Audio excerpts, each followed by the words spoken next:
Hello, friends. My name is Kiyoshi Harada, Japan Disability Forum. My presentation is on persons with disabilities in the Great East Japan Earthquake. First, I will talk about experiences of persons with disabilities in the earthquake. First of all, there was very limited time for evacuation from tsunami.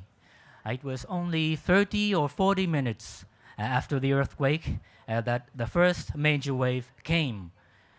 So many people passed away because of that. And so it was extremely difficult for persons with disabilities to evacuate. And second, there were information problems. For example, people with hearing impairment, deaf people and hard of hearing people, actually, they could feel the earthquake. They could not hear tsunami warnings and also evacuation orders against radiation of nuclear power plant. And many of those warnings were in audio through community microphone and wireless sound system. So that was the problem too. And also, evacuation shelters and temporary housing were not accessible for people with disabilities. So they experienced hard times even after the earthquake and safe evacuation. Those were the problems. This is tsunami, as you all know. It was quite a large scale.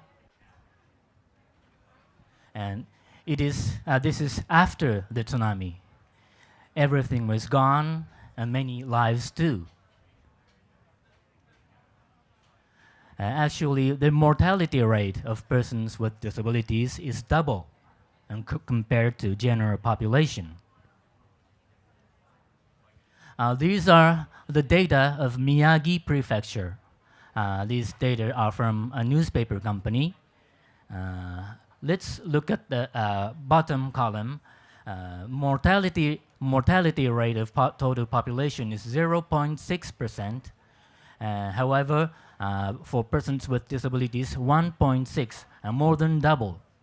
And let's look at Minami Sanriku town. It was 3.4 to 12.6, almost 3 times. Amazing data. And next, I will talk about activities of Japanese disabled persons organizations after the earthquake.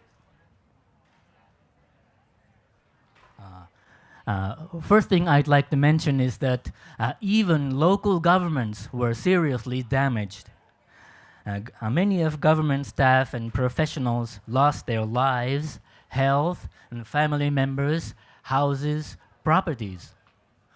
It was really an unexpected disaster. Actually, once in 1,000 years disaster. So we cannot blame them. Nobody can do that. But the problem is there was no preparation beforehand about persons with disabilities. In other words, strategies were not disability inclusive. So there was practically no help for persons with disabilities. This is the fact. This is Rikuzen Takata City Government Building, Iwate Prefecture. The photo is shown on the screen. It is a 3-storied building, 13 meters high. And tsunami came up to the roof. And the mayor of the city was saved on the rooftop. Actually, next to this government building, there was a community center building. It was also 3-storied, but a little bit lower than this government building. And since it was located about 1.5 kilometers from the seashore, so the building was designated as an evacuation site. So many people came up to the building, and then a tsunami came and completely covered the building. And so all people are gone. This is inside the government building. You can see a car pushed inside the tsunami. This is the reality. And responding to this reality, disabled persons organizations quickly established their support headquarters. Various headquarters by various disability groups, including visual disability, hearing disabilities, intellectual disabilities, and also by some professional organizations. Multiple activities were going on at the same time. And our organization, Japan Disability Forum, established our headquarters on March 11th, 1 week after the earthquake. So NGO's activities quickly started. This is information of our organization, Japan Disability Forum, for your information. It was established in 2004, and it consists of 13 national-level non-governmental organizations of and for persons with disabilities. It covers almost all range of disability issues. And we've been acting for the implementation of United Nations Conventions on the rights of persons with disabilities, and of course other activities.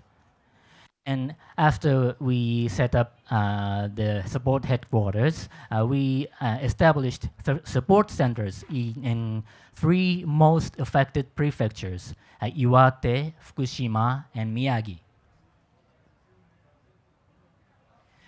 And challenges, one of the challenges we met was we could not find persons with disabilities at evacuation shelters and also at communities, because there was very tough environment at evacuation shelters or other community facilities for them to stay. There were no slopes for wheelchair users and no privacy space for persons with intellectual or developmental disabilities. So they rather chose to stay at damaged houses and cars and etc. And the second, many of persons with disabilities do not belong to disabled persons organization. It's a recent tendency. Many of them are not willing to get involved in group activities.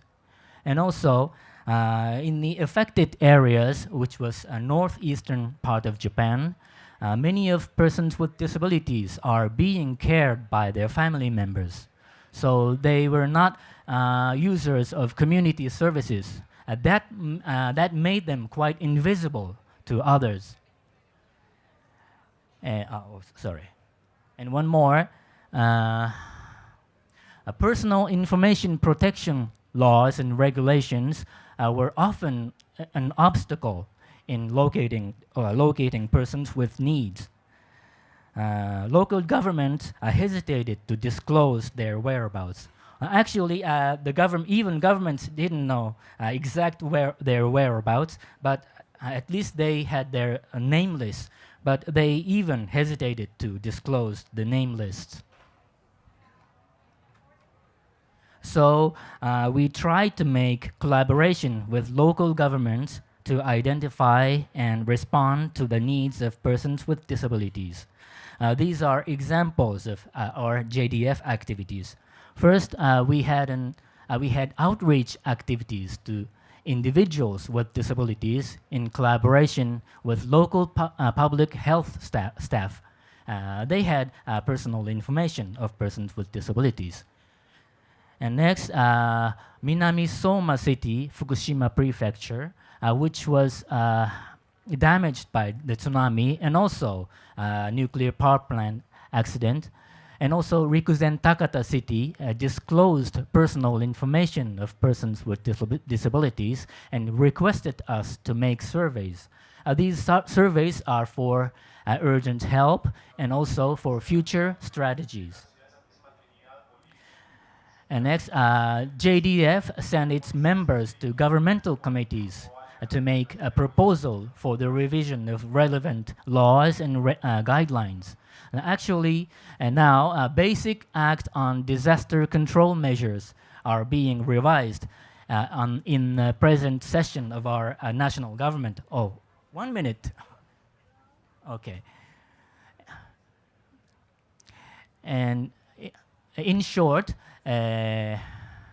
GO-NGO partnership was necessary because GOs were damaged too, and disability organizations served as helpers. And also, we actually participated in strategy making. So my conclusion is include persons with disabilities when we make and implement DRR strategies. We can contribute in making and also changing strategies. And also, we can include persons with disabilities as contributing stakeholders. So mainstream disability is necessary at any level of activities. So also, when there are no strategies, there will be no activities, and there will no help for individual lives. So let's mainstream disability in global DRR.